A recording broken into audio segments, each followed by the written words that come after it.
एक वक्त था जब मैं कुत्तों के साथ खाया करता था। हाँ, मैं सच कह रहा हूं। मैं एक अपमानजनक अनाथ आश्रम से भागकर काफी समय तक सड़कों पर रहा। मैं 14 साल का था और मेरे पास कोई नहीं था जिसे मैं अपना कह सकूं। बहुत बार मैंने कूड़ेदान से खाना निकालकर कुत्तों के साथ खाया है। मुझे याद है वो दिन जब मेरी नजर एक आधे खाए हुए बर्गर पर पड़ी थी। मैं उसे उठाकर खाने ही वाला था कि कुत्ते ने मुझ पर हमला कर दिया। वो मुझे काटने ही वाला था कि मैंने बर्गर उठाया और वहां से अपनी जान बचाकर भाग गया। वो मेरी जिंदगी के सबसे मुश्किल साल थे। उस रात बहुत ही ज्यादा ठंड थी और मैं पार्क के बेंच पर ठंड के मारे सो नहीं पा रहा था। मैं बहुत कोशिश करता रहा कि अपने शरीर को गर्म रखूं, लेकिन कोई फर्क नहीं पड़ रहा था। मैंने सिर्फ एक जीन्स और एक जैकेट पहनी हुई थी जिससे ठंड नहीं रुक रही थी। मैं उठा और चलने लगा ताकि मेरे शरीर में थोड़ी गर्मी पैदा हो। रात के 2 बज रहे थे और पार्क बिल्कुल सुनसान पड़ा था।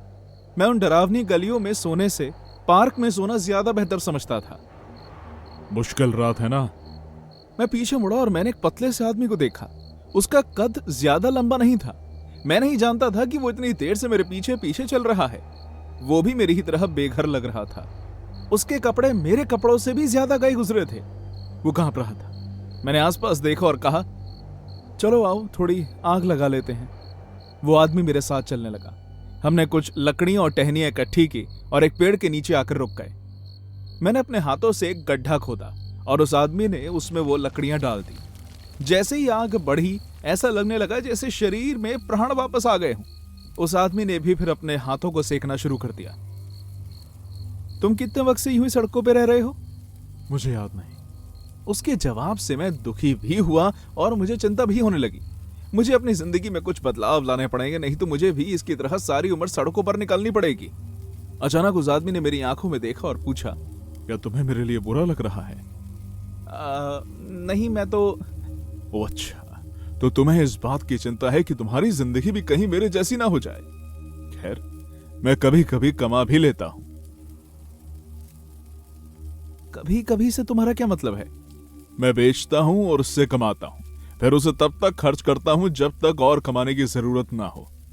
मुझे लगा कि वो ड्रग्स बेचता है और मुझे भी वही करने को कह रहा है, पर मैं इन सब में इच्छुक नहीं था, इसलिए चुप रहा। उस आदमी ने फिर अपनी जेब से एक छोटी बोतल निकाली और मुझे पीने को दी। ये लो, कुछ घूंट मार लो, तुम्हें बेहतर लगेगा। मैं ना नहीं कह पाया क्योंकि मुझे बहुत भूख लग रही थी और उस समय दारू पीने के अलावा मेरे पास और कोई विकल्प नहीं था। उसे पीने से रात काटनी आसान हो जाती। मैंने उसका एक बड़ा सा घूंट पी लिया और उसके फौरन बाद मुझे इस बात पर पछतावा भी हुआ। उस बोतल में जो भी था वो बहुत ही गंदा था। मेरा गला पूरी तरह से जल गया और मेरा सर भारी होने लगा। मैं धीरे धीरे बेहोश होने लगा। मैंने देखा कि वो आदमी मेरी तरफ देखकर मुस्कुरा रहा था। उसके बाद मुझे कुछ भी याद नहीं। जब मैं सुबह उठा, मैंने खुद को उसी पेड़ के नीचे पाया जहां हमने आग लगाई थी। वो आदमी मुझे कहीं नहीं दिख रहा था। मैंने उठने की कोशिश की और तभी मुझे पेट में बहुत ही तेज दर्द का एहसास हुआ। मेरे कपड़ों में हर जगह खून लगा हुआ था। मुझे लगा कि शायद किसी ने मुझे चाकू मारा है, लेकिन जैसे ही मैंने अपनी जैकेट को उठाकर देखा, मैं चौंक गया। मेरे पेट की साइड में एक लंबा चीरा था और उस पर बड़े बड़े टांके लगे हुए थे। मुझे काटा गया था और फिर उस हिस्से को मोटे मोटे टांकों से सिला गया था। टांकों के साथ $10 का बिल और एक नोट लगा हुआ था जिस पर लिखा हुआ था कि माफ करना, लेकिन तुम तो फिर भी एक किडनी के साथ जी ही सकते हो, इसलिए मुझे दूसरी निकालनी पड़ी। ये सोचकर खुश हो जाना कि तुमने किसी की जान बचाई है। उस घटिया आदमी ने कल रात मुझे ड्रग्स देकर पहले बेहोश किया और फिर मेरी ये किडनी निकाल ली। मेरे पास कोई शब्द नहीं बचे थे, ना ही मेरे पास पैसे थे और ना ही इंश्योरेंस जिससे मैं अपना इलाज करवा सकूं। मेरी आंखों से आंसू निकलने लगे। ये दुनिया अकेले जीने वालों के लिए कितनी निर्दयी है। मैंने आसमान की तरफ देखा और चिल्लाने लगा और दर्द में रोता रहा। मुझे इस तरह बर्ताव करता देख कुछ लोग मेरे आसपास इकट्ठे हो गए, पर मेरी मदद करने के बजाय वो लोग बस वहां खड़े होकर मुझे देखते रहे, जैसे चिड़ियाघर में किसी जानवर को देखने के लिए सब लोग रुक जाते हैं। उनमें से एक आदमी ने पास में घूम रही पुलिस को बुलाया। वो लोग मुझे पुलिस स्टेशन ले गए। पहले मेरी पूछताछ हुई और उसके बाद मुझे इलाज के लिए हॉस्पिटल भेज दिया गया। उस दिन मैं सबकी नजरों में आ गया। मैं नाबालिग था और अनाथ आश्रम से भागा हुआ था। डॉक्टर्स ने मुझे बताया कि जिसने भी मेरी किडनी निकाली है उसे मेडिकल की कोई जानकारी नहीं थी, इसलिए मेरी किडनी इस तरह निकाली गई है जैसे किसी मुर्गे को काटा जाता है। मेरे अंदर ही अंदर काफी खून बह चुका था और मुझे इन्फेक्शन होने का डर भी था।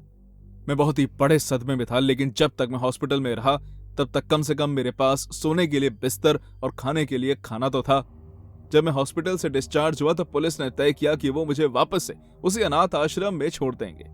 जिस रात उन्होंने मुझे वहां छोड़ा, मैं वापस से वहां से भाग गया। इस जगह से भागने के लिए नहीं, बल्कि उस आदमी को ढूंढने के लिए जिसने मेरी जिंदगी बर्बाद कर दी थी। मेरा एक ही लक्ष्य था कि उस आदमी को ढूंढना और उसे उसके पापों की सजा देना। मुझे यकीन था कि मेरी तरह उसने बहुत से और बेघर बच्चों की जिंदगी के साथ ऐसा ही खिलवाड़ किया होगा। मैं हर वो कोना जानता था जहां बेघर लोग सर्दी की रात गुजारते थे। मैंने उसे हर जगह ढूंढा और कई घंटों तक उसकी तलाश करता रहा। फिर एक दिन जब मैं झाड़ियों के पीछे पेशाब कर रहा था, तब मैंने एक जानी पहचानी आवाज सुनी। सर्दी की रातों में यहाँ सोना बहुत ही मुश्किल है ना? मेरा दिल जोरों से धड़कने लगा। वो एक और बच्चे को अपना शिकार बना रहा था, पर इस बार मैं उसे ये नहीं करने दूंगा। मैंने उस झाड़ी से बाहर झांक कर देखा। वहां एक लड़का जिसकी उम्र तकरीबन मेरी जितनी थी, उस साइको आदमी के साथ बैठा हुआ था। पर इस बार उस आदमी की सेहत बेहतर लग रही थी। उसका वजन भी थोड़ा बढ़ गया था। मेरी किडनी बेचकर उसने जो पैसे कमाए होंगे, उससे उसकी सेहत में बदलाव आया होगा। मैं उस आदमी को उस लड़के से फालतू बातें करते हुए सुनता रहा। फिर उसने अपनी जेब में हाथ डाला और उसमें से एक बोतल निकाली। उस आदमी ने उस लड़के को वो बोतल पीने को दी, पर इससे पहले कि वो लड़का उस बोतल को पकड़ता, मैं झाड़ियों के पीछे से कूद कर निकला। मेरे हाथ में एक पेड़ की मोटी टहनी थी और उसे मैंने उस आदमी के सर पर जोर से दे मारा। मुझे देखकर वो आदमी चौंक गया और साथ ही साथ दर्द से कर्राहने लगा। वो बेघर लड़का ये सब देखकर भाग गया। उसे शायद लगा कि मैं उससे कोई लड़ाई करने वाला हूं। फिर मैंने उस आदमी को पैरों से घसीटना शुरू किया और उसे झाड़ियों के पीछे ले गया, इससे पहले कि कोई हमें देख लेता। मैंने जंगलों में खाली घर ढूंढा था। वो आदमी अभी भी बेहोश था और कमरे के अंदर लगे बेड पर चैन से बंधा हुआ था। सिर्फ कुछ ही समय की बात थी, जल्दी उसकी आंख खुलेगी और उसे अपने पेट के पास एक लंबा सा चीरा दिखेगा। आसानी से कमाए गए इन पैसों से मैं अपने लिए एक स्वेटर खरीदूंगा। मैंने अभी अभी उसकी एक किडनी बेची है और फिर उसका दिल बेचकर मैं अपने लिए जूते खरीदूंगा। फेफड़े बेचकर सोने के लिए एक बिस्तर और उसकी आंखें, लीवर और दिमाग मेडिकल स्टूडेंट्स को बेचकर मैं वो पैसे संभाल कर रखूंगा। कितना मजाकिया है ना कि किस तरह मैं उन सब लोगों से मिल पाया अपने एक ड्रग डीलर दोस्त के जरिए। ये स्टूडेंट्स अपनी रिसर्च के लिए इंसानों के अंग खरीद लेते हैं और कभी कभी हम इन्हें बड़े हॉस्पिटल को भी बेच देते हैं, या फिर जिन्हें इनकी जरूरत हो। मैं इस आदमी के उठने का और इंतजार नहीं कर सकता। जब वो उठेगा तो उसे पता चलेगा कि अब शिकारी कोई और है और शिकार वो।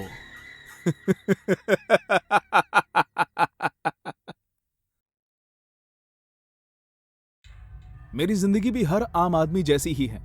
मैं एक बोरिंग ऑफिस में काम करता हूं। मैं वहां किसी से भी ज्यादा बात नहीं करता, शांति से अपना काम करता हूं और फिर घर चला जाता हूं। मैं हर रोज उसी ट्रेन से घर लौटता हूं और थका हारा घर पहुंचता हूं और अगले दिन इसी रूट को दोहराने की तैयारी करता हूं। जिंदगी से मेरी कोई बड़ी आशाएं नहीं है। मैं बस इतना ही चाहता हूं कि मेरे बच्चे बड़े होकर आराम की जिंदगी जिए, बिना किसी को परेशान किए। जितना ही मुझे याद है, हमेशा से ऐसा ही होता आया है। चाहे कहीं भी किसी भी हाल में क्यों न रहा, कभी भी कुछ भी नहीं बदला। लेकिन फिर भी लोग मेरे रहन सहन पर सवाल उठाते हैं। वो कहते हैं कि मुझे जीना नहीं आता और मैं अपनी जिंदगी इस तरह जीकर बर्बाद कर रहा हूं। उन्हें लगता है कि एक आम आदमी की जिंदगी में कुछ भी दिलचस्प नहीं हो सकता। काश वो सही होते, पर वो सब गलत सोचते हैं। पिछले साल की गर्मियों की दोपहर का एक दिन था। मैं हमेशा की तरह अपने निर्धारित समय पर घर से निकल गया। ऐसा लग रहा था कि वो दिन भी हर दिन की तरह ही होगा। मैंने घर लौटने के लिए ट्रेन पकड़ी और जब तक मैं अपने स्टेशन पर उतरा तब तक अंधेरा हो चुका था। हमेशा की तरह स्टेशन से घर तक मैं पैदल जा रहा था, जबकि मेरा घर वहां से 15 ब्लॉक्स की दूरी पर था। लेकिन सारा दिन ऑफिस में बैठकर काम करने के बाद मुझे इस समय बाहर की हवा लेना पसंद था। सब कुछ आम दिन की तरह चल रहा था। जब मैं अपने घर से 10 ब्लॉक की दूरी पर था तो मैंने ध्यान दिया कि कुछ ही दूरी पर एक आदमी मेरे पीछे चल रहा था। आमतौर पर मेरा ध्यान इस बात पर नहीं जाता, सभी को चलने का हक है और वो जहां चाहे वहां चल सकते हैं। लेकिन इस आदमी में कोई बात तो थी जो मुझे खटक रही थी। वो बस मुझे ही देखे जा रहा था, जैसे उसकी आंखें मुझ पर अटक गई हों। मैंने कोशिश की कि मैं पलट कर उसे ना देखूं, लेकिन मैं खुद को रोक नहीं पा रहा था। वो आदमी बेघर लग रहा था क्योंकि उसने फटे पुराने कपड़े पहने हुए थे। जैसे ही मैं अपने घर के नजदीक पहुंचा, वो आदमी मेरे और करीब आ गया। सड़कें बिल्कुल खाली थी, जिसकी वजह से मुझे और भी ज्यादा डर लग रहा था। 2 ब्लॉक्स और आगे चलने के बाद जब मैंने देखा कि वो आदमी अब भी मेरा पीछा कर रहा है, तो मैंने तय किया कि मुझे और तेज चलना चाहिए। तेज चलने पर तकरीबन भागते हुए मैंने बगल से निकलती हुई एक गाड़ी के बहाने से पीछे मुड़कर उस आदमी को देखा। जब मेरा ध्यान उस पर गया तो मैं चौंक गया। वो आदमी अब भी मेरा पीछा कर रहा था और बल्कि अब वो मेरे और भी ज्यादा करीब था। मेरे दिमाग में सबसे पहले आया कि मुझे भागना चाहिए, लेकिन ऐसा करने से वो और भी चौकन्ना हो सकता था। मैंने सोचा कि मैं दीवार के साथ साथ चलता रहूंगा, और जैसे एक मोड़ आया तो मैंने वहां अपनी स्पीड और तेज कर दी। कुछ सेकंड बाद जब मैंने देखा तो वो आदमी भी उस मोड़ पर मुड़ चुका था। मैं अपने घर तक पहुंचने ही वाला था और मैं नहीं चाहता था कि उस आदमी को मेरे घर का पता चले, इसलिए मैं वहीं रुक गया। मैं दीवार से सट कर खड़ा हो गया। मैंने अपने हाथ में एक बड़ा पत्थर उठा लिया और उसका इंतजार करने लगा। वो आदमी मेरे पास से निकलकर आगे चला गया। मुझे उसकी चाल में हिचकिचाहट महसूस हुई। अगर वो मुझे किसी भी तरह का नुकसान पहुंचाना चाहता था तो उसने वो मौका गंवा दिया था। मैं तब तक वहां खड़ा रहा जब तक वो आदमी मेरी आंखों से दूर नहीं हो गया। फिर मैं शांत हुआ और एक दूसरे रास्ते से अपने घर की ओर जाने लगा। मैं अभी भी उम्मीद कर रहा था कि शायद वो आदमी मुझे दिख जाए। घर पहुंचने के बाद बाकी वक्त भी एक आम दिन की तरह ही बीत रहा था।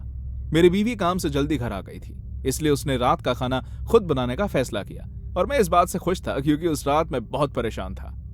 मैंने तय किया कि जो मेरे साथ हुआ मैं उसके बारे में अपने घर पर नहीं बताऊंगा, क्योंकि इससे वो भी परेशान हो जाएंगे। रात होने पर जब मैं अपने बिस्तर पर गया तो मुझे लेटते ही नींद आ गई। मैं एक ऐसा इंसान हूं जिसे तकिए पर सर रखते ही कुछ ही सेकंड्स में नींद आ जाती है और मैं मुश्किल से ही आधी रात में उठता हूं। उस रात बीच में जब मेरी नींद खुली तो मैंने टाइम देखना भी जरूरी नहीं समझा और वापस सोने की कोशिश करने लगा, लेकिन तभी मुझे अपने गले पर कोई ठंडी चीज महसूस हुई। अगर तुम अपनी जगह से 1 इंच भी हिले तो मैं तुम्हारा गला काट दूंगा। वो डरावनी आवाज किसी जान पहचान वाले की नहीं थी। मेरी आंखें अभी भी खुलने की कोशिश कर रही थी। क्या कौन हो तुम? मैंने नींद भरी आवाज में डरते हुए जवाब दिया। जब मुझे एहसास हुआ कि मेरे साथ क्या हो रहा है तो मुझे उस आदमी का चेहरा पहचान में आ गया। ये वही बेघर आदमी था जो मेरे घर पहुंचने से पहले रास्ते में मेरा पीछा कर रहा था। शायद उसने बाद में भी मेरा पीछा करना नहीं छोड़ा होगा और उसने पक्का मेरा घर देख लिया होगा। उसे देखकर मेरी आंखें चौंक गई और मैं वहीं जम सा गया। मैं नहीं चाहता था कि वो आदमी किसी भी तरह का कोई गलत कदम उठाए, क्योंकि उसके हाथ में जो चाकू था वो उसने मेरी गर्दन पर रखा हुआ था। अब तुम धीरे से मेरे साथ उठोगे और मुझे अपने सारे पैसे निकाल कर दोगे, उसने आराम से कहा। जब वो बोल रहा था तो उसके मुंह से निकलती बदबू की वजह से मैं बस उल्टी करने ही वाला था। वो अपनी आवाज से मुझे धमकाने की पूरी कोशिश कर रहा था, लेकिन मैं जानता था कि वो नशे में था। उसकी आंखें एक आम इंसान की तरह नहीं थी। मेरे घर पर घुसने से पहले उसने ड्रग्स लिए थे। वो आदमी उस समय बहुत खतरनाक था। एक गलत कदम और हमें उसकी बहुत भारी कीमत चुकानी पड़ सकती थी। वो आदमी मुझे धीरे धीरे उस जगह तक ले गया जहां हम अपने पैसे रखते थे, एक ड्रॉर के अंदर के एक डिब्बे तक। दरअसल मेरे पास कोई पैसे नहीं थे। मैं बस उसे गुमराह करके अपनी बीवी को कुछ वक्त देना चाहता था ताकि वो बेड के साइड पर रखे ड्रॉर से गन निकाल सके। तुम चुपचाप खड़े रहो, मैं तुम्हें देख रहा हूं। कोई भी गलत कदम उठाया तो मैं तुम तीनों को मार डालूंगा। मैं यहीं खड़ी हूं। प्लीज उससे कुछ मत करना। तुम पैसे लो और यहां से चले जाओ। हम नहीं चाहते कि यहां कुछ भी बुरा हो। हम तुम्हें नुकसान पहुंचाने के लिए कुछ भी नहीं करेंगे। जब वो आदमी मेरी आवाज सुनकर गुमराह हुआ तो उस वक्त का फायदा उठाकर मेरी बीवी ने ड्रॉर से गन निकाल ली और उस आदमी पर गोली चलाने लगी, लेकिन घबराहट में वो लॉक खोलना भूल गई, जिसकी वजह से गन नहीं चली। इस बात का फायदा उठाकर मैंने उस आदमी को धक्का दे दिया और अपने परिवार की तरफ भागने लगा, लेकिन उस आदमी ने मुझे रोकने के लिए मेरी टांग पर चाकू घुसा दिया। गुस्से में आकर वो मुझ पर जोर जोर से मुक्के मारने लगा और उसने मेरे काफी सारे दांत तोड़ दिए और फिर भी लगातार मुझे मारता रहा। मेरी बीवी ये सब होते देख रही थी, लेकिन वो गोली नहीं चला सकती थी क्योंकि वो मुझे भी लग सकती थी। ये सब देखकर मेरी बीवी ने उस आदमी के पास एक गोली चलाई, जिससे डर कर वो पीछे हट गई। अगर वो ऐसा नहीं करती तो उस आदमी के लगातार मारने की वजह से मैं कुछ सेकंड्स बाद दम तोड़ देता। वो आदमी दूसरे कमरे की तरफ भागा और जब हमने उसे पकड़ा तो हमने देखा कि वो आदमी सीढ़ियों के पास खड़ा था। इस बार उसने हमारी बेटी पर अपने चाकू को रखा हुआ था। तुम्हें यह नहीं करना चाहिए था, बेवकूफ कहीं के। तुम्हें मुझे उकसाना नहीं चाहिए था। मैं पैसे लेकर यहां से चला जाता। सुनो, शांत हो जाओ। बच्ची को जाने दो, वरना ये सब काम तुम्हारे लिए भी ठीक नहीं होगा। मैंने अपनी थोड़ी बहुत बची हुई जान लगाकर कहा। सोचो जरा, अगर तुमने इसे कुछ भी किया तो तुम्हारे लिए क्या रह जाएगा? तुम खुद को बचा नहीं पाओगे। मैं तुम्हें वादा करती हूँ कि मैं तुम्हें मार डालूंगी। मुझे उससे कोई फर्क नहीं पड़ता। ये बच्ची मेरे साथ मरेगी और ये सब तुम्हारी वजह से हुआ है। ऐसा कहते हुए उसने हमारी बेटी का सर सहलाया। मेरी बीवी ये देखकर उसे बर्दाश्त नहीं कर पाई और उसने उस आदमी के सर पर गोली मारने की कोशिश की। वो उस गोली से बच गया, लेकिन इस शौक से वो सीढ़ियों से गिर गया। मेरी बीवी हाथ में गन लिए हमारी बेटी की तरफ भागी और उन दोनों की चिंता में मैं रेंगते रेंगते वहां जाने लगा। मैं देखना चाहता था कि मेरी बेटी और बीवी ठीक तो हैं। जब मैं वहां पहुंचा तो मैंने देखा कि मेरी बीवी सीढ़ियों के नीचे बैठकर रो रही थी और उसकी बाहों में मेरी बेटी भी रो रही थी और वो आदमी वहां गिरकर मर चुका था। हर जगह उसका खून फैला हुआ था। उस दिन के बाद मैं फिर से अपनी उसी पुराने दिनचर्या में वापस लौट गया, पर अब सब कुछ बदल चुका था। उस दिन के बाद से मैं चौकन्ना होकर चलता हूं और मैंने ऐसी घटनाओं से लड़ने के लिए ट्रेनिंग भी ले ली है। अपने रहन सहन में बदलाव लाने के लिए मुझे एक बहुत बड़ी कीमत चुकानी पड़ी, पर जब भी मैं उस रात को याद करता हूं ना, तो मुझे लगता है कि ये बदलाव मेरे लिए बहुत जरूरी था, क्योंकि उस रात मेरे घर में उस आदमी का खून सिर्फ इसलिए बहा क्योंकि मेरी बेटी की किस्मत अच्छी थी। पिछले साल जब सर्दियां शुरू हुई तो आर्थिक तंगी के कारण मैं बेघर हो गई। इन हालातों में गुजारे हुए शुरुआत के कुछ दिन बहुत ही मुश्किल थे, लेकिन फिर मैंने किसी न किसी तरह गुजारा कर लिया, जब तक एक नई मुसीबत खड़ी नहीं हुई। बर्फीली ठंड, तापमान गिरता जा रहा था और सर्दी बढ़ती ही जा रही थी।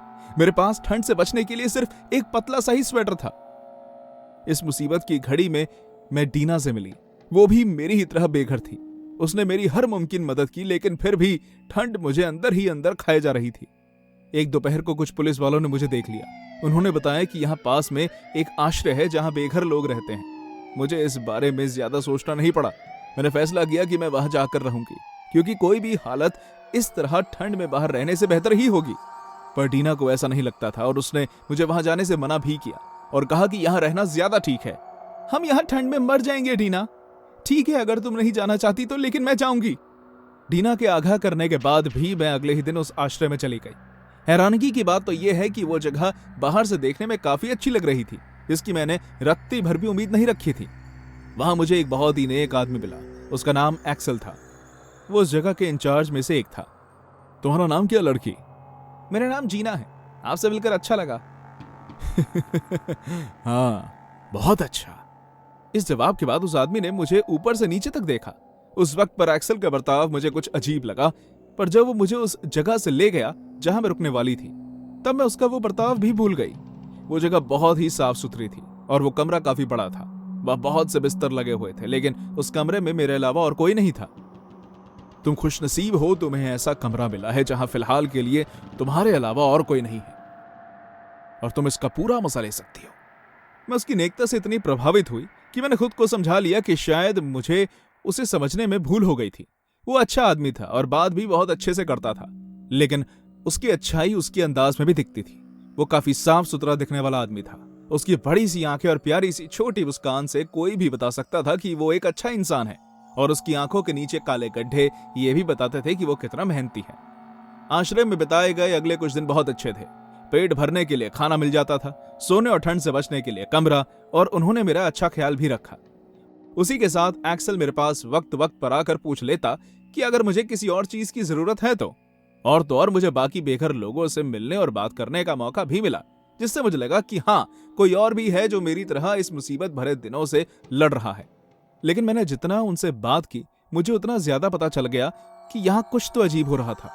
उनमें से कई लोगों ने इस बात की शिकायत की कि आश्रय बहुत ही गंदा रहता है। एक कमरे में बहुत सारे लोग एक साथ रहते हैं।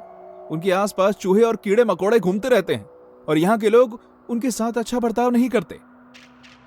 मैं समझ नहीं पा रही। उस वक्त मैंने ध्यान दिया कि एक्सेल एक दूरी से मुझे घूर रहा था, जो देखकर मैं डर गई। ये हो क्या रहा है? मेरे साथ इस तरह खास बर्ताव क्यों किया जा रहा है? मेरे पास इन सवालों का जवाब नहीं था, पर कम से कम मुझे ये सब जानने की वजह से चौकन्ना रहने का संकेत मिल गया था। और तभी मुझे इस बात का भी एहसास हुआ कि एक्सेल पूरे दिन मेरे पीछे पीछे घूमता रहता है और मुझ पर नजर रखता है। पहले मुझे लगा कि शायद कोई संयोग है, पर ऐसा नहीं था। जब भी मैं उसकी आंखों के आगे से कुछ क्षण के लिए दूर होती हूं तो वो फौरन मुझे ढूंढ लेता है और फिर से ऐसा नहीं होने देता। हर बार की तरह एक दिन फिर वो मेरे पास आया, लेकिन इस बार मैं डरी हुई थी, पर मैंने कोशिश की कि इस बात का एहसास मैं उसे ना होने दूं। क्या तुम ठीक हो जीना? तुम काफी डरी हुई लगती हो। मैं जितना हो सकता था उतना नॉर्मल बर्ताव करने की कोशिश करने लगी, लेकिन मैंने उसकी इन बड़ी काली आंखों में कुछ अलग देखा। उनमें कोई भाव नहीं था, कोई दया भाव नहीं जो उसने शुरुआत में दिखाई थी। और तभी मैंने तय कर लिया कि मैं अगले ही दिन यहां से चली जाऊंगी। रात को जब सोने का वक्त आया तो मैं एक्सेल को चकमा देते हुए अपने कमरे की ओर जाने लगी ताकि उसे पता ना चल सके। और ऐसा ही हुआ। जब तक मैं कमरे में पहुंची तब एक्सेल मेरे पीछे नहीं था। मैं कमरे के अंदर घुसी और मैंने दरवाजा बंद कर दिया। क्योंकि मैं डरी हुई थी, इसलिए मैंने एक बेड को दरवाजे के आगे लगा दिया ताकि कोई अंदर आने की कोशिश ना कर पाए। अपने आप को जितना हो सकता था उतना सुरक्षित करने के बावजूद मैंने खुद को सोने नहीं दिया, कम से कम उस आखिरी रात के लिए तो नहीं जो मुझे इस आश्रय में बितानी थी। कुछ घंटे बीत गए और किसी के भी कमरे में आने के कोई संकेत नहीं हुए, इसलिए मैं भी किसी संकोच के सो गई। बेवकूफ लड़की, तुम्हें सच में लगा कि तुम मुझसे बचकर यहां से भाग जाओगी?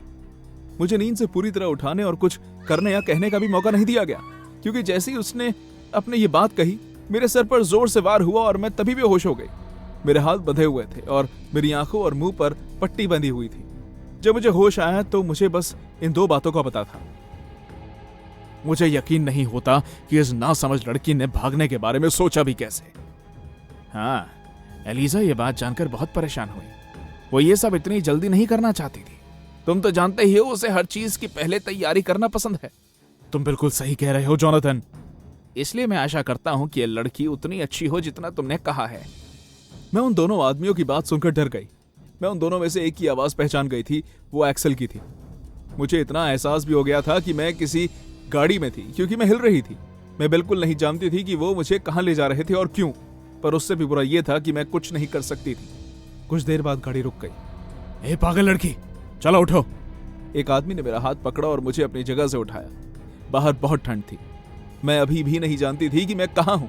फिर वो लोग मुझे एक बिल्डिंग के अंदर ले गए। आवाज सुनकर मैं इतना जान गई कि वहां काफी लोग थे।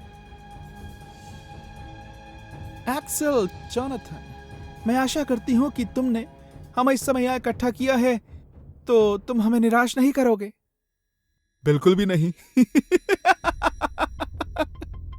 जब मेरी आंखों से पट्टी हटाई गई तो मैंने अपने सामने बहुत से लोगों को देखा। हर एक ने अच्छे कपड़े पहने हुए थे और अच्छे से तैयार थे, पर उन सब में एक चीज समान थी, वो लोग मुझे बहुत ही अजीब ढंग से देख रहे थे। वो देखकर ऐसा लग रहा था कि हर कोई मुझे पाना चाहता है। उनकी आंखों से साफ झलक रहा था कि वो कितनी बेसब्री से मेरा इंतजार कर रहे थे। ये बिल्कुल परफेक्ट है।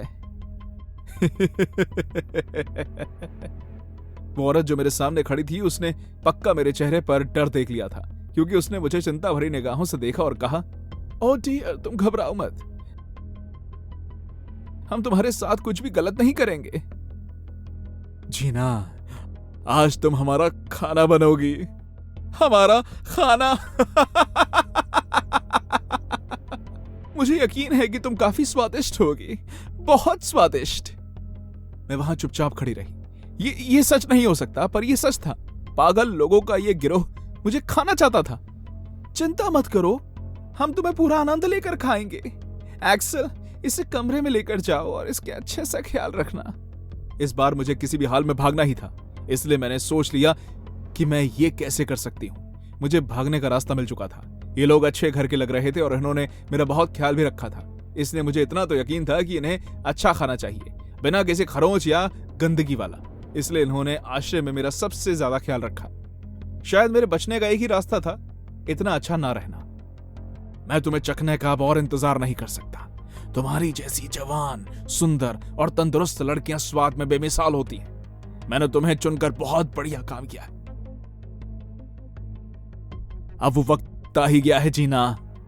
जैसे ही वो आदमी मेरे आगे दरवाजा खोलने गया, मैंने अपनी पूरी जान लगाकर उसे जोर से धक्का दे दिया। फिर मैं खिड़की की तरफ गई और अपने बंधे हाथों से उसे खोलने की कोशिश करने लगी। मैं उसे खोलने में कामयाब रही। उसके बाद मैं उस जगह से बाहर निकल चुकी थी। मुझे पता चला कि मैं जंगलों के बीच बने किसी घर में थी, इसलिए मैं सीमेंट से बने रास्ते पर चलने लगी, इस उम्मीद से कि ऐसा करने से मैं हाईवे तक पहुंच जाऊंगी। बदकिस्मती से इससे पहले कि मैं कहीं पहुंच पाती, मुझे पीछे से आवाज आने लगी। वो लोग मेरा पीछा कर रहे थे, इसलिए मैंने अपने प्लान को अब अंजाम देने का सोचा। मैं एक पेड़ तक गई और अपना सर उस पर जोर से मारने लगी। चाहे जितना भी दर्द क्यों ना होता रहे, पर मैं ऐसा करती रही। जाने दो, अब ये हमारे खाने लायक नहीं रही। मैं नहीं जानती कि मैं कब बेहोश हुई, पर मैं इतना जान चुकी थी कि मेरी योजना कामयाब रही। उन्होंने मुझे मरने के लिए वहीं छोड़ दिया। अगली सुबह कुछ लोगों ने मुझे बेहोशी की हालत में वहां पाया और मुझे हॉस्पिटल ले गए। वहां डॉक्टर्स ने मुझे कहा कि मेरा बचना किसी चमत्कार से कम नहीं है। जब मैंने उन्हें बताया कि मेरे साथ क्या हुआ, तो उन्होंने पुलिस को बुला लिया। उन्हें मेरी कहानी बहुत अजीब लगी, लेकिन इसके बावजूद उन्होंने उस पर कार्रवाई करने का फैसला किया। उन्होंने तहकीकात करने के बाद मुझे बताया कि उस आश्रय में एक्सल नाम का कोई भी आदमी काम ही नहीं करता।